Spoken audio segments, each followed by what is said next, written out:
If you have an interest in horses and love learning more about horses, the horse industry, teaching, or even managing your own horse business, then you're in the right place. We would love you to join us on our mission, which is to improve the lives of horses around the world through the education of riders, handlers, and trainers. So get comfortable, listen in, and enjoy. This is another of our popular Listener's Choice interviews, which we're playing over the weekend. We've chosen the most popular interviews for you to select the Listener's Choice winner. If you're not sure how the Listener's Choice competition works, have a look at horsechats.com/choice for the rules and the leaderboard. Hello everyone. Today we're going to talk to Rebecca, or Beck Craig. Now Rebecca was recommended to me by Ron Patterson, who was an earlier guest on the show, and he called her a horse person extraordinaire, a groom extraordinaire, which is a pretty high qualification from someone like Ron. So Beck, how are you today?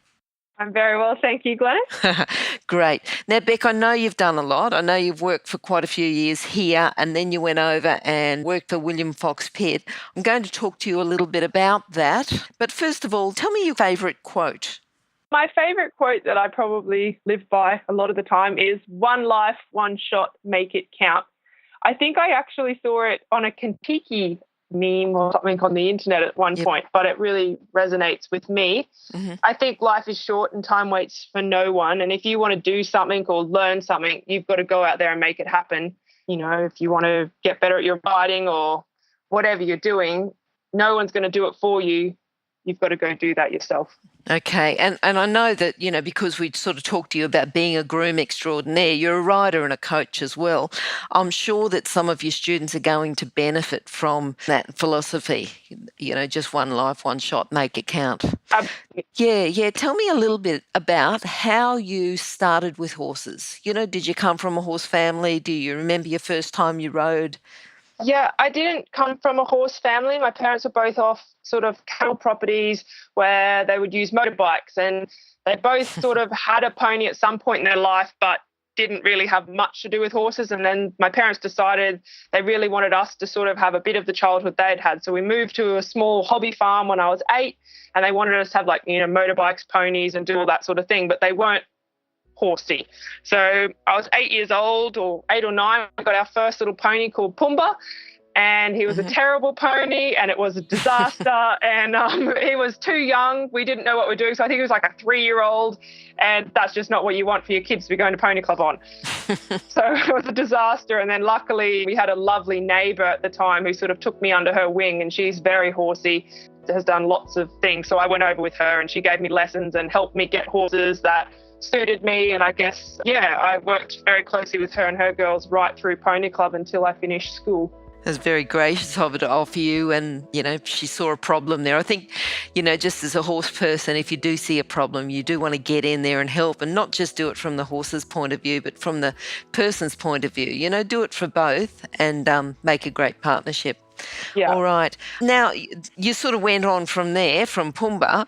What about a career with horses? Because you've worked professionally. Just tell me what made you, or how did you fall into it? Did it, you know, come to you? How did you take that path? My mum always says that I'm the kind of person that seems to just be very lucky. Like, there's always an opportunity that seems to present to me. And I'm the kind of person, I guess, with my life motto, such that whenever an opportunity presents itself, I grab it with both hands and give it everything I've got. So my lovely neighbour helped me eventually get a lovely thoroughbred when I was in high school, and he was an awesome horse that I went and did a lot of stuff with. And then I ended up starting to have dressage lessons with Ron Patterson through high school. And I guess I just had this dream, like, oh my God, I would love to work for Ron. Like, imagine if I could work for Ron. How much could I learn from that man? Like, I just wanted to absorb everything that he was teaching me, and not only see him like every 8 weeks when he came to Rockhampton for lessons. Like, what if I could learn from him every single day and, you know, listen to everything he said? So I still don't really know how I ended up working for Ron. Someone must have said that I would be interested in that, and it all sort of, you know, fell into place. There was a chance to go to him for a year, and I snapped that up. I remember my 2-week trial there, pinching myself, going, oh my God, I can't believe I even get to be here for 2 weeks. This is amazing. And 1 year turned into 6. And Wow. I was very lucky. Yeah. And then from there, from that 6 years, then you went on to, what's possibly just a broader opportunity for you. Absolutely. Ron and Sandy decided that, I was always keen to learn, and there was more and more. I think not they'd offered me everything they could. I mean, I'd learnt so much with them, but they said, you need to go and see more of the world. So I said, right, all the top of the disciplines were in England at the time, so I'm going to go to the UK and see what happens. I had a few jobs lined up that fell through and was a bit of a disaster, but I had my 2-year visa and I wanted to get everything I could from it. And then a job with William Fox Pitt came up, which doesn't normally happen mid-season. It's just, again, opportunities present themselves to me and I grabbed them. And his second head had walked in him. So I applied for the job thinking that 100,000 people would apply for the job, and there's no way I would have the job. I'd never even been on a top performance yard. Ron and Sandy's yard wasn't that big. And I had my interview with him, and he decided he wanted me, and I was terrified. Wow. But I just said to him that I want to learn and I'm keen to do, just teach me. And he said, that's what I want, and snapped me up. And I stayed there the rest of my visa, another 1.5 years there with him. That was awesome. That's great. That's great. I'll bet you learned a lot. What I just want to read this out, though, because when you left, as part of your reference, it's Beck's standout skill is plaiting or braiding. In 30 years of top flight competition horses, we've never had anyone who can plait a mane and tail like Beck. Our only disappointment was that her visa ran out. Isn't that a great reference for someone to give you? Yep. Pretty chuffed when I read that and felt very special. Yeah. Okay. Now, when you were with him, did you stay in the UK? Did you go to Europe? Tell me a little bit about that.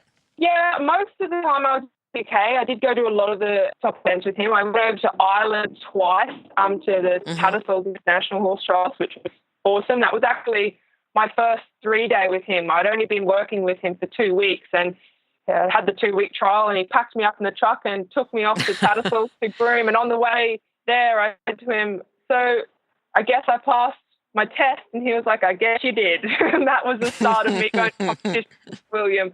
I don't think I went over to any in Europe. I did go in my own travels and watch a few different events in Europe, but I didn't go over to any with William. We had more UK-based ones that I went to with him.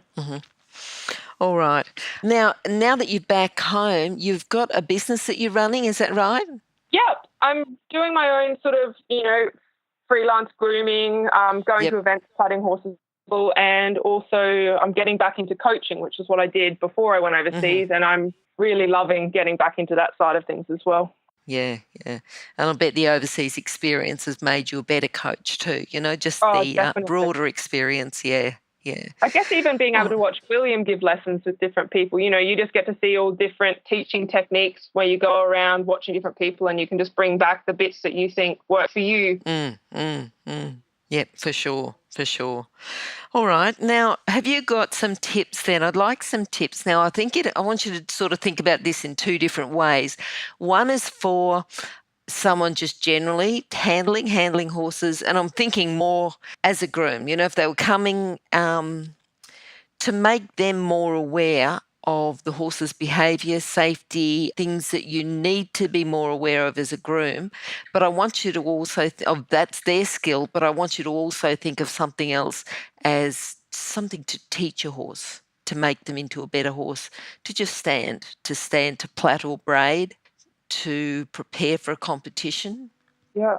I think with the second part you were talking about, I just think whenever you're with your horses, the groundwork that the time you spend doing groundwork with your horse is so much of everything you do with your horse. You have to be consistent and have the same set of rules whenever you're dealing with your horse and expect nothing less. So if you're expecting your horse to stand for you when you're preparing it for a show, plaiting it up, you can't. Other times when you're tacking it up, for example, you can't tolerate it standing in the wash bay, for example, pouring constantly, and you just accept that, okay, it's pouring. You need to stop and tell it that, no, you can't continue pouring. And that way the horse learns that when it comes up and does things with you, it stands there and, it gets pats and it does all its things and it gets whatever done to it, whether we're plaiting, washing, trimming, whatever. But it is expected at that time to come and be focused and stand and, behave. Good. Wait, can you hear anything? No? That's because we're waiting for someone with a good quality horse product to be advertised here. If that's you, then contact us, horsechats@horsechats.com, and we'll send you the details. Thanks. That's a very good one for training the horse, but to help them as a handler, are you using that to make them more aware then, to teach the horse? Yeah, I think as a hand, Yep. you just have to, it's just consistency, just doing every time you're with your horse, expecting the same things, whether you're grooming them, whatever you're doing. I don't know how to separate that as a groom because I think that's horsemanship in general. Yep, good. All right. If we can go on then, and you can tell me, and I know you've talked a little bit about Ron and William, and you can talk about both of them, about how they've influenced you and help you learn more about horses, or, if there's someone else that you'd like to talk about as well. Oh, wow. I've had so many people influence me with my career into horses. Ron and Sandy, I am eternally grateful for.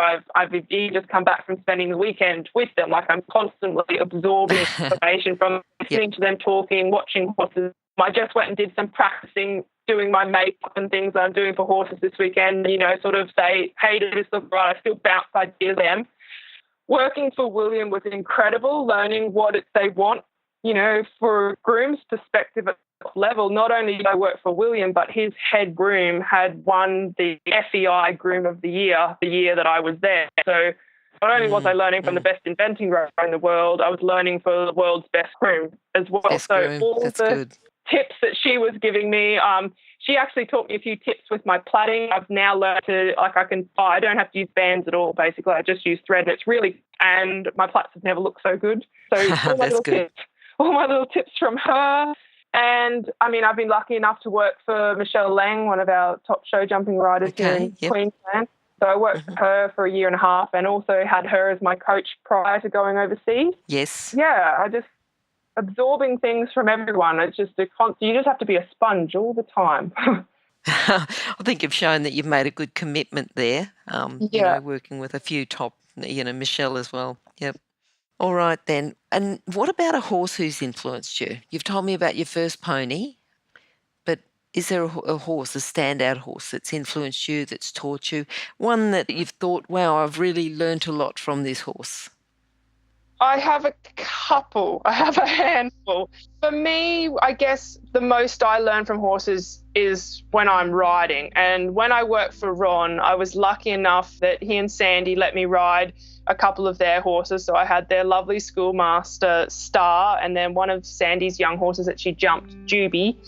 So I was lucky enough to be able to ride those horses, and then Ron could really teach me those feelings that I was searching for, and being able to take that then back as a coach, knowing what these things feel like and the struggles that I went through, maybe to put it all together, and then hopefully, being able to relate to my pupils and what they might be struggling with and say, I used to struggle with that, maybe try this. And I'm really enjoying putting that sort of together. And then I think as the groom over in England, on such a big yard like that, it can become quite a production line of horses.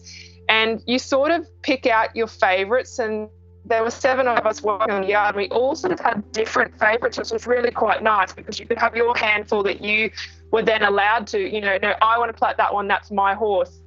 I don't know, you just sort of get a bit of a bond with them, and I don't know how that's then made me a better groom, but definitely I had my pick as a groom to go, they're my quirky horses. I like their quirks and their personalities. I want to deal with them.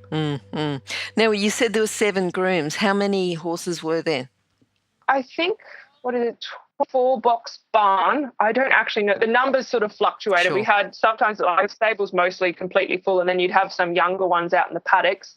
We weren't all grooms. We had the head girl, then there were 2 second heads, and then the rest of the staff was sort of shared between riders, working pupils and that sort of thing. But everyone got in and helped with everything. We all did the riding as well. But then, if we were leading up, say we had chili morning preparing for WEG, then the head rider would be in charge of making sure chili was consistently worked, not by all 7 of us kind of thing. They had a set plan, but then the younger horses we could all sort of jump on and help with the training plan, and then also learn things from William with our own riding. Good.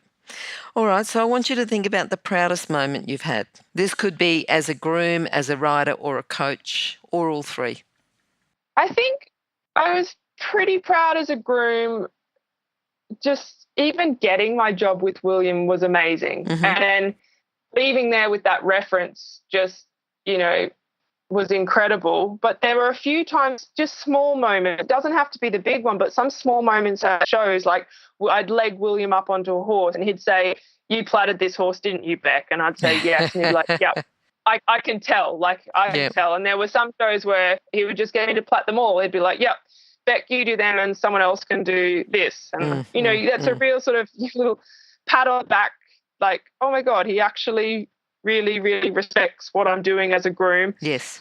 And yeah, I think that's pretty awesome. As a coach, I'm proud most lessons just watching your pupils try their hardest, and then when something clicks for them or they put another piece of the puzzle together, and it's so exciting to watch them like evolve as a rider and figure things out themselves and get that feeling. And then as a rider, for me, my proudest moment was probably in my last year at Ron's, and just everything he'd been teaching me, all the little pieces of the puzzle and all the skills he'd given me all started to click together.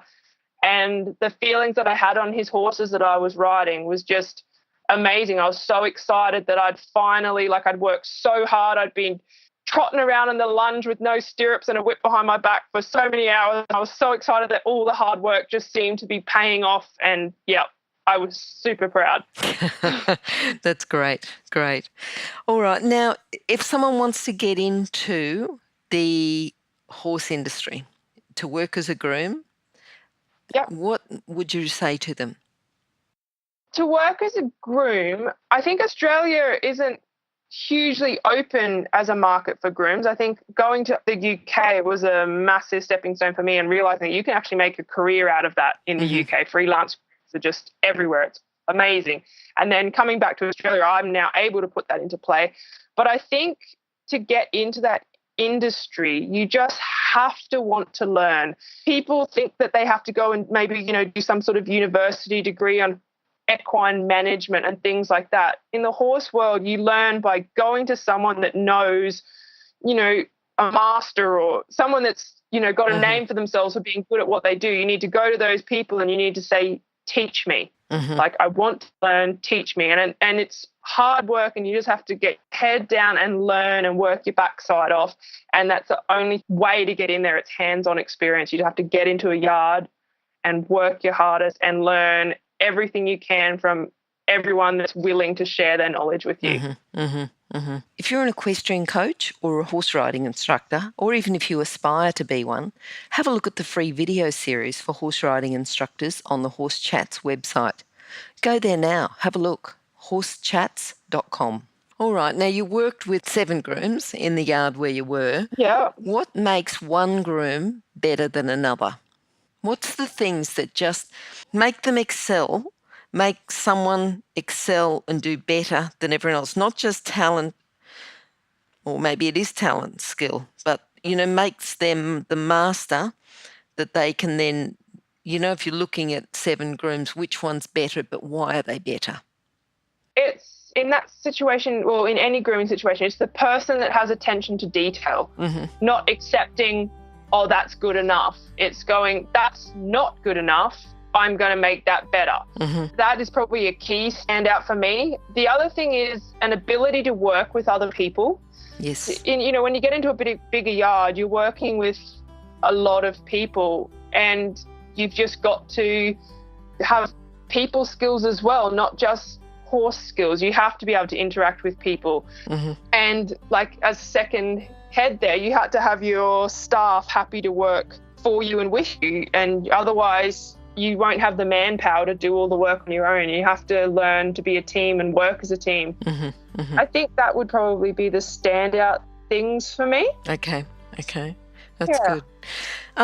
Now, to complement all this, Beck, do you have a book that you'd recommend to the listeners? One book that I absolutely love is Horses Are Made to Be Horses by Franz Maringa. I can't say his name properly, but is one of the masters that Ron spent a lot of time with. So I've read his book many, many times. Yep. I have a copy. It's hard to grab a copy of, but it is worth its weight in gold. You absolutely need to get a copy of that and have a read. Yeah, it is a very good book. Yep. Yeah. And remember, you can find all the books recommended by our guests at horsechats.com/books. You can have a look at the guest page for the individual book they recommended, or just look at the recommended books by order of popularity at horsechats.com/books. All right. Now, what does your future hold now, Beck?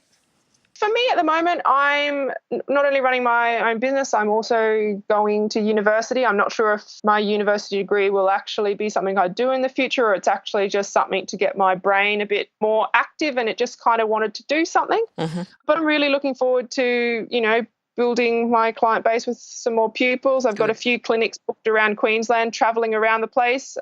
In 2 weeks, I go away on a 3-week trip just blooding horses for the Interschool Nationals and the Pony Club Nationals. Yep. I'm quite excited for that. So, yeah, I'm looking forward to plaiting horses and trying to pass on some of the knowledge that Ron's been so kind to pass on to me. I really just want to keep sharing that with the horse world. All right. Now, if people want to contact you about you coming, teaching, doing plaiting, coaching, what's the best way for them to contact you? Yeah, my Facebook page is probably the best way to find me. It's just Rebecca Craig Equine Services. Okay. The Rebecca's a bit tricky. It's spelt with 2 Ks instead of 2 Cs. We'll put the link to that on your show note page as well. And that show notes page is on horsechats.com, and that'll be under Rebecca's podcast details. All right. Now, just to sum up, what's your philosophy? Just into a lesson today. Have you got a lesson today for the listeners they can go away with? Yeah, my lesson would probably be that time waits for no one. If you want to do something, you've got to get out there and go and do it. If you want to learn something, go and find who you can learn it from.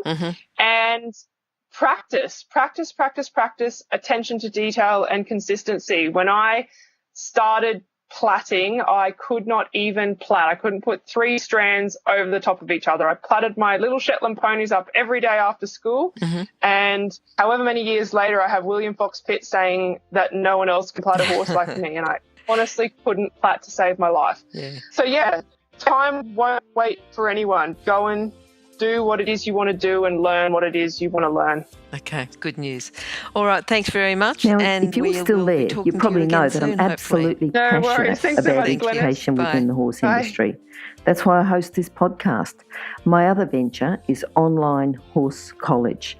Have a look now at onlinehorsecollege.com, and I'll see you over there. Remember that our comments and instructions are general in nature and do not take into consideration your individual horses or your individual ability and circumstances. If you enjoyed this podcast, then please leave your comment below.